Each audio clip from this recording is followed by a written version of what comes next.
வெற்றிவேல் முருகனுக்கு அரகரோகரா. பத்திரிகை.com நேயர்களுக்கு என்னுடைய அன்பான வணக்கத்தை முதலில் தெரிவித்துக் கொள்கிறேன். நாம் கதிர்காமம் செல்ல போகிறோம்.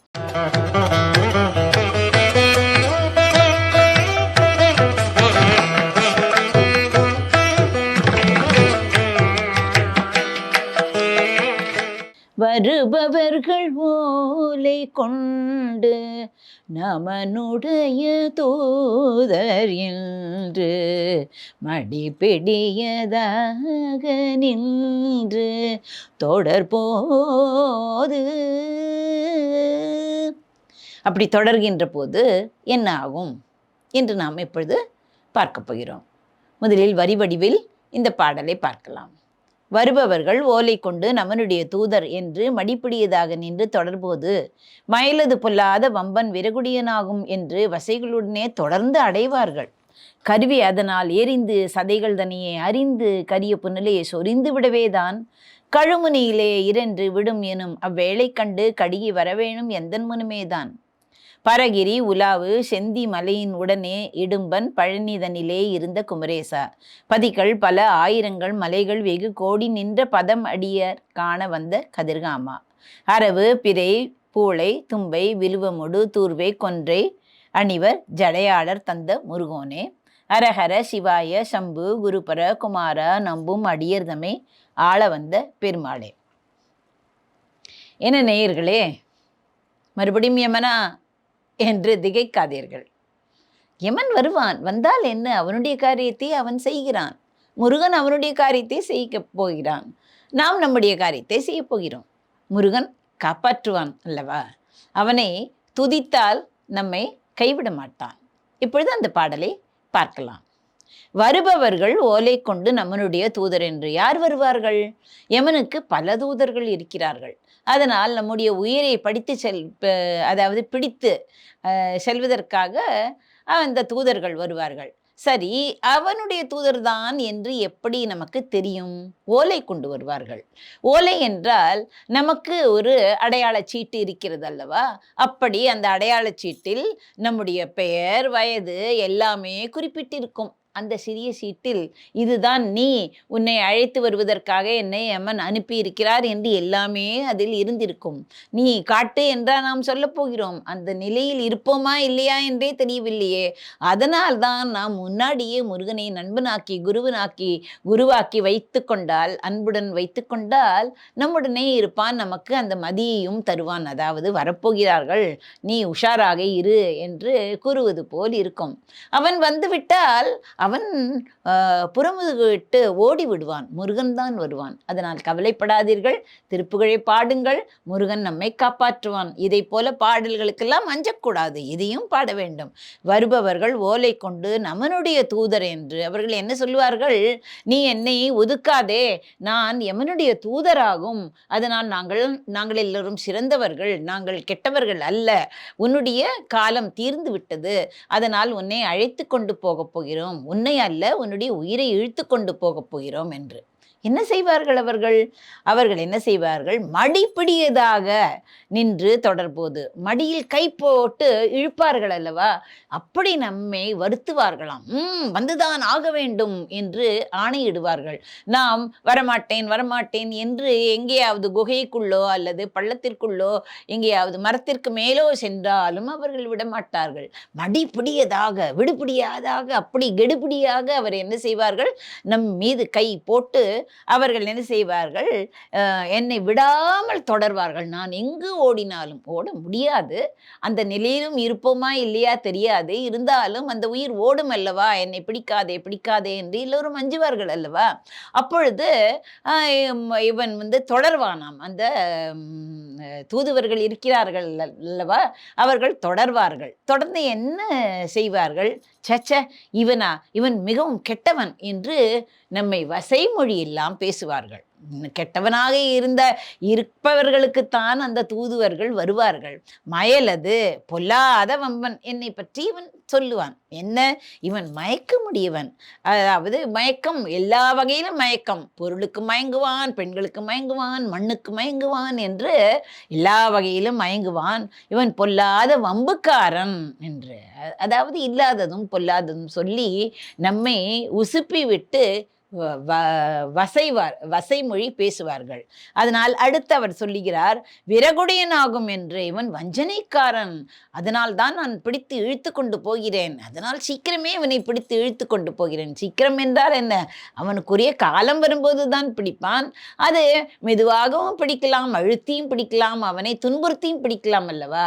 அதுதான் வேறுபடுகிறது. நாம் அதாவது நல்லவர்களாக இருந்தால் வாருங்கள் வாருங்கள் என்று நம்மை அணைத்து கொண்டு போவார்கள், அல்லது பூ போட்டு நம்மை வரவேற்பார்கள்.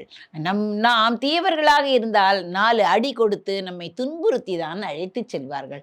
அதனால நல்லவர்களாகவே நாம் இருந்து போகட்டுமே. அதனால் மயலது பொல்லாத வம்மன், இவன் விறகுடையவன், இவன் வஞ்சகன் என்று கூறி வசைகளுடனே தொடர்ந்து அடைவார்கள். என்னை வசை பாடி என்ன எல்லாம் என் காது கேட்கவே முடியாதபடி அந்த வசைமொழிகளை எல்லாம் அவர் சொல்லுவார்கள். வசை சொற்களை கூறி என்னை நெருங்குவார்கள், என்னை அழைத்து கொண்டு போவதற்காக நெருங்குவார்கள்.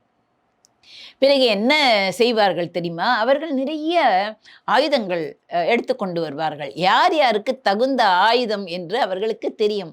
அதனால் ஆயுதங்களை எல்லாம் எடுத்துக்கொண்டு வருவார்கள். கருவி அதனால் எரிந்து ஆயுதங்களை எல்லாம் கொண்டு வருவார்கள் அல்லவா? அதை என்னை சித்திரவதை செய்வதற்காகவே அந்த ஆயுதங்களை வைத்திருக்கிறார்கள். அதனால் எரிவார்கள், என் மீது வீசுவார்கள். சதை இருக்கிறதே, சதைகள் தனியே அறிந்து, தசை என்று கூறுகிறோம், சதை என்று கூறுகிறோம், இதற்கு உள்ளுக்குள்ளே நிறைய இருக்கிறது அல்லவா? அதையெல்லாம் அப்படியே அந்த வாளினாலோ அவர்கள் வைத்திருக்கிறார்கள் அல்லவா ஆயுதங்கள், அந்த கருவியினால் அதை அறிந்து விடுவார்களாம். துண்டு துண்டுகளாக சேதித்து விடுவார்கள். அப்படி சேதித்து விட்டு என்ன செய்வார்கள்? கரிய புனலே சொரிந்து விடவேதான். கரிய புனல் எங்கே இருந்து வருகிறது? புனல் என்றால் நீர். கருமையான நீரா? நமது ரத்தம் சிவப்பாகத்தானே இருக்கும் என்று. ஆனால் இரும்பை உருக்கிய கருநீரை என்னுடைய வாயிலே இடுவார்கள். எவ்வளவு மோசமாக அவர்கள் இருக்கிறார்கள். நான் அப்படியா மோசமாக நடந்து கொண்டேன் முருகா? எனக்கு தெரியவே இல்லையே, நீதான் வந்து காப்பாற்ற வேண்டும் என்று கூறப்போகிறார் இப்பொழுது. அதனால் அந்த ஏனென்றால் அவருக்கு என்ன, அந்த தூதுவர்களுக்கு என்னென்ன சொல்லி அவன் அனுப்பியிருக்கிறானோ அப்படித்தானே செய்வார்கள் அவர்கள். அதனால் அந்த கரிய புனல் என்றால் கருமையாக இரும்பு தானே இருக்கும். அந்த இரும்பை உருக்கி அந்த நீரை நம்ம வாயிலே சொரிவார்கள். எப்படி கொதிக்க சூடான அந்த நீரை சொரிவார்கள். அறிந்து கரிய புனலை சொரிந்து விடவே தான். பிறகு அது மட்டுமா, கழுமுனையிலே நீ இருக்க வேண்டும். கழுமுனை என்றால் என்ன? இப்படி இருக்கும், ஒரு கொம்பு இருக்கும், அதில் பிளந்திருக்கும், வாய் பிளந்திருக்கும், அதில் நடுவில் வைத்து விடுவார்கள். அப்பொழுது என்ன, அந்த குதத்தை வைத்து விடுவார்கள். அது அப்படியே போய் போய் போய் இரு பிளவாக பிளந்துவிடும். உயிர் தானே எடுக்கப் போகிறார்கள், எப்படி நமக்கு உடம்பு என்று நீங்கள் கேட்கலாம். அதற்காக ஒரு உடம்பை தயாரித்து அதற்குள் உயிரை வைத்து நம்மை அப்படி பாடுபடுத்துவார்கள். அதனால் கழுமுனையிலே என்று விடுவார்களே முருகா, நீ அதற்கு முன்னாடி என்னை வந்து காப்பாற்றி விடேன் என்று கூறுகிறார். அவன் அந்த வேலை கண்டு என்னை துன்புறுத்தும் அந்த வேலை இருக்கிறதே, அது வரவே கூடாது முருகா, நீதான் வர வேண்டும். அவர்கள் எல்லோருக்கும் எப்படித்தான் செய்ய போகிறார்கள் என்று எனக்கு தெரியும். அதனால் நீ என்ன செய்ய வேண்டும்? அந்த வேலை கண்டு கடுகி வர வேணும் எந்தன் மனமேதான். கடுகி என்று ஒரு வார்த்தையை வைத்து விட்டார் பாருங்கள். கடுகி என்றால் உடனே, என்னுடைய அன்பனை, என்னுடைய பக்தனை நீ அவ்வாறு செய்கிறாயா, உன்னை விடமாட்டேன் என்று நீ உடனே வர வேண்டும். அதாவது ஒரு கணத்தில் வந்து என்னுடைய உயிரை அவன் பறிக்காமல் நீ எடுத்து செல்ல வேண்டும் முருகா. அந்த காலம் வந்து விட்டால் நம் உயிர் போகத்தான் போகிறது, அது நமக்கு தெரியும். இருந்தாலும் எதற்காக இந்த காலன் கைவசம் நாம் போய் விழ வேண்டும் அல்லவா? அதனால் முருகன் எடுத்து சென்றால் அது உயர்ந்தது தானே. அதனால் முருகா நீ வர வேண்டும் என்று கூறுகிறார். கழுமுனியிலே இறைந்து விடும் அவ்வேளை கண்டு கடுகி வரவேணும் எந்தன் மனமேதான் நீ வந்தருள வேண்டும். ஓடி வா முருகா, நீ உனக்குத்தான் மயில் இருக்கிறதே, ஓடி வரலாமே, உன் பக்தன் தானே, நான் உன் அடியேன் தானே. அதனால் இரவினடை துயிலுகனும் யாரோட பேசுகிறனும் உன் இளமையும் அழகு பொன்னை ஈராறு தோல் நிறையும் அருமுகமும் இருப்பதும் நான் ஓத எனக்கு ஞானத்தை அளித்தவன் தானே நீ, அப்படி இருப்பவன் என்னை கைவிடலாமா முருகா என்று அழகாக கூறுகிறார். அடுத்தது பரகிரி உலாவு செந்தி மலையினுடனே. பரகிரி என்பது என்ன? திருப்பரங்குன்றம். திருப்பரங்குன்றத்திலும் திருவுலா எப்பொழுது பார்த்தாலும் திருவுலா நடந்து கொண்டே இருக்குமாம் திருச்செந்தூரில். அப்படிப்பட்ட திருச்செந்தூரில் உள்ள சந்தனமலை என்று இருக்கிறது அல்லவா, அந்த சந்தனமலையிலும் இடும்பன் பழனி தனிலே இருந்த குமரேசா. ஏன் இடும்பன் என்று கூறுகிறார்? பழனி வந்ததே இடும்பனால் தான். அந்த அகஸ்தியர் என்ன செய்தார்? அகஸ்தியர் என்ற ஒரு முனிவர் இருந்தார் அல்லவா, அவர் சிவபெருமான் பார்வதி திருமணத்தின் போது கைலாசம் தாழ்ந்து விட்டதினால் கீழே அந்த தமிழ்நாடு அது உயர்ந்து விட்டது. அதாவது சமமாக இல்லை, அந்த தராசு சமமாக இல்லாததுனால் உடனே இவர் அனுப்பப்பட்டார். இவர் வந்த வழியிலேயே இவனை சந்தித்தார், இந்த இடும்பன். இடும்பன் யார் தெரியுமா? ஆச்சரியமாக இருக்கும் உங்களுக்கு கேட்டால். அந்த சுரபத்மன் இருக்கிறானே, அவனுக்கு யுத்த பயிற்சியாளராக இருந்தார். ஆனால் முருகன் மேல் மிகவும் அன்பு கொண்டார், பக்தி கொண்டவர். அவரிடம் இந்த அகஸ்தியர் கூறினார், அங்கு கைலாசமலையில் சக்திகிரி சிவகிரி என்று 2 மலைகள் இருக்கிறது, அதை நீ தூக்கி கொண்டு வர வேண்டும் என்று.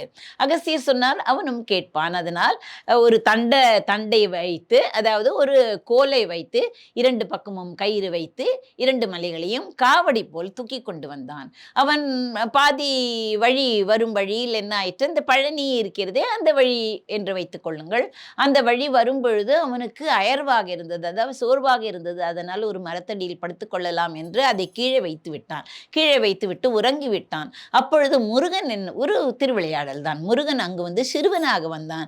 அந்த சிவகிரி இருக்கிறதே அதன் மேலே உச்சியில் ஏறி நின்று கொண்டிருந்தான். அப்பொழுது இவன் உறக்கம் கலைந்து விட்டான். உறக்கம் கலைந்து விட்டு யார் இது சிறுவன் என்று அவனை அடிக்கத் தொடங்கினான். அவனுடைய போர் என்றால் என்ன? 2 பேருக்கும் வாக்குவாதம் வந்தது. அவனை அடிக்க தொடங்கினான். அப்பொழுது முருகன் சும்மா இருப்பானா? முருகன் இடும்பனை கொன்று விட்டான். அதாவது 2 பேரும் யுத்தம் செய்யும் பொழுது இடும்பன் இறந்து விட்டான். அப்பொழுது அந்த இடும்பனுடைய மனைவி இருக்கிறாளே, அவள் கதறி அழுது, முருகா நீ இப்படி செய்யலாமா? முருகன் இல்லை, சிறுவா, முருகன் என்று அப்பொழுது தெரியாது. சிறுவா நீ இப்படி செய்யலாமா என்று சொல்லி, அதற்கு பிறகு முருகன் தன்னுடைய காட்சியை கொடுத்தவுடன் இடும்பனை எழுப்பினார். இவளுடைய மனைவியின் சொன்னதினால், அவள் கெஞ்சியதினால் இடும்பன் மறுபடியும் உயிர் பிழைத்தான்.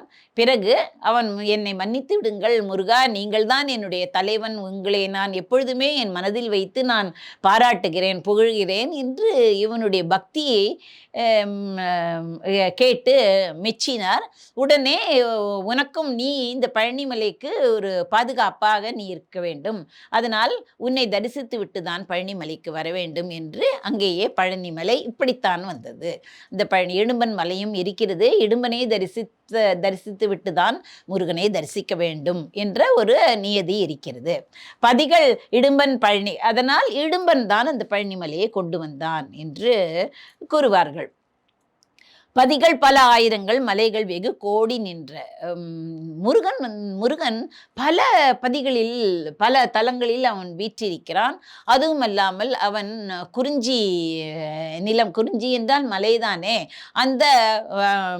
அந்த மலையில் வெகு கோடி, இந்த மலைகள் வெகு கோடி என்ற குன்றுதோறாடும் குமரன் தானே அவன் முருகன். கோடி மலையில் அவன் நிற்கிறானாம். அப்படி நிற்க இருந்து பதமடியர்கள் காண வந்த கதிர்காமத்திலும் அவன் வீற்றிருக்கிறான். எதற்காக? கதிர்காமத்தில் நின்றிருக்கும் முருகனின் அடியை காண அடியார்கள் வருவார்கள் என்று அங்கேயும், அதாவது இந்தியாவின் அந்தப்புறம் இருக்கும் அந்த அலை கடல் இருக்கிறதே, கடலுக்கு அப்புறம் இருக்கும் அந்த கதிர்காமத்திலையும் போய் நின்று காட்சி கொடுத்து இந்த அடியார்கள் நலம் பெறுவதற்காக அவன் காட்சி தருகிறானாம். அரவு, பிறை, பூளை, தும்பை அப்படி சொன்னாலே சிவன் என்று நமக்கு தெரிகிறது. அரவு என்றால் பாம்பு, பிறை என்றால் உங்களுக்கு எல்லாம் தெரியும். இந்த சந்திரன் எப்படி பிரிய ஆனான் என்று தெரியும். இந்த தக்ஷன் அவனை சாபம் இட்டதுனால அவன் தேய்ந்து கொண்டே வந்தான். பிறகு இந்த சந்திரன் சிவபெருமானை வேண்டி நின்று தவம் இருந்து பிறகு அவர் தலையில் எடுத்து சூட்டி கொண்டார் என்பது யாவருமே அறிந்தது தான். அதனால் அரவு, பிறை, பூளை என்பதும் ஒரு மலர், தும்பை என்பதும் ஒரு மலர். தும்பை அந்த மலர்களையும் வில்வமொடு தூர்வை கொன்றை, வில்வத்தையும் வில்வமொடு தூர்வை என்றால் அருகம்புல்லையும் கொன்றை என்றால் உங்களுக்கு எல்லாம் தெரியும் கொன்றை பூவையும் அணிவர். அப்படி அணிபவர் யார்? ஜடையர். ஜடை இருக்கிறதே, ஜடாமுடியுள்ள அந்த சிவபெருமான், தந்த முருகோனே, அவர் தந்தருளிய முருகப்பெருமானே. ஹரஹர சிவாய சம்பு குருபர குமார. ஹரஹர என்றால் என்ன? பாவங்களை நீக்குபவன், பாவங்களை நீக்குபவரும், சிவாய என்ற 3 எழுத்துக்களை உடையவரும், சம்பு என்றால் சுகத்தை தருபவர், சுகத்தை அளிப்பவரும், குருபர குமார. அந்த குருபர என்றால் அந்த சுகத்தை தருபவரும் குருபரனாக இருக்கும் அந்த சிவபெருமானுக்கும் குருநாதரே என்று கூறுகிறார். ஏனென்றால் அந்த சுவாமி மலையில் இவருக்கு பிரணவ மந்திரத்தின் உட்பொருளை உபதேசித்தார். குரு வடிவில் அவர் சிஷ்யபாவத்தில் இருந்து உபதேசித்தார் அல்லவா, அதனால் குருநாதரே. நம்பும் அடியர் தம்மை ஆள வந்த பெருமாளே, நீயே கதி என்று உருவாய், அருவாய், ஒழுதாய், எழுதாய், மறுவாய், மலராய், மணியாய், ஒளியாய், கருவாய், உயிராய், கதியாய், விதியாய், குருவாய், வருவாய், அருள்வாய் குகனே என்று கந்தர் அனுபூதியில் பாடியிருக்கிறார் அல்லவா அருணகிரிநாதர். அப்படி அவர்தான் கதி, அவர்தான் வீதி, அவர்தான் எல்லாமே. நம்பும் அடியாரே அவர் ஆள்பவர். ஆளும் திறமை இருப்பதால் தான் ஆண்டவன் என்று நாம் கூறுகிறோம். ஆண்டவன் என்று ஏன் கூறுகிறோம்? ஆளுபவர் தான் ஆண்டவன். அதனால் அப்படி வந்த பெருமாளே, நம்பியுள்ள அடியார்களே ஆட்கொண்டு அருளிய பெருமாளே என்று கூறுகிறார். அப்படி வருபவர்கள் ஓலை கொண்டு நம்மனுடைய தூதர் என்று மடிப்பிடியதாக நாம் கை வைத்த போது முருகா என்று ஒரு தரம் கூறுங்கள், உடனே முருகன் மயிலில் ஓடி வருவான். அதனால் தான் அவன் மயில் வைத்திருக்கிறான். யமன் எது வைத்திருக்கிறான்? யமன் எருமை வைத்திருக்கிறான். அது மெதுவாக வரும். அதற்குள் நீ முருகன் நாமாவோ அல்லது சிவன் நாமாவோ இல்லை விஷ்ணுவின் நாமாவோ எந்த நாமாவோ தெய்வத்தின் நாமாவை சொல்லி நீ பலனை பெறு. அதற்குள் உன்னுடைய தெய்வம் வந்து உன்னை காப்பாற்றினால் காப்பாற்றட்டும், நான் பாட்டுக்கு நான் வருகிறேன் என்று யமன் வருகிறான். யமன் வந்தால் என்ன? திருப்புகழ் பாடுபவர்களுக்காகத்தான் முருகன் இருக்கிறானே. அவன் மயிலில் வேகமாக வந்து நம்மை அழைத்து கொண்டு போய்விடுவான். அதனால் திருப்புகழ் நாம் பாடலாம். இந்த பத்திரிகை.comக்கு சப்ஸ்கிரைப் செய்யுங்கள். நீங்கள் நலன் பெறுவீர்கள். முருகன் பாடலை ஒவ்வொரு பாடலையும் அதை ஆராய்ந்து இன்னும் என்னென்ன இருக்கிறது என்று அதை உள்ளுக்குள்ளே சென்று நீங்கள் கவனிக்க வேண்டும். பாடல் பாட வேண்டும் என்றால் கீழே குறிப்பிட்ட அந்த தொலைபேசி எண்ணுக்கு தொடர்பு கொள்ளுங்கள். நன்றி, வணக்கம்.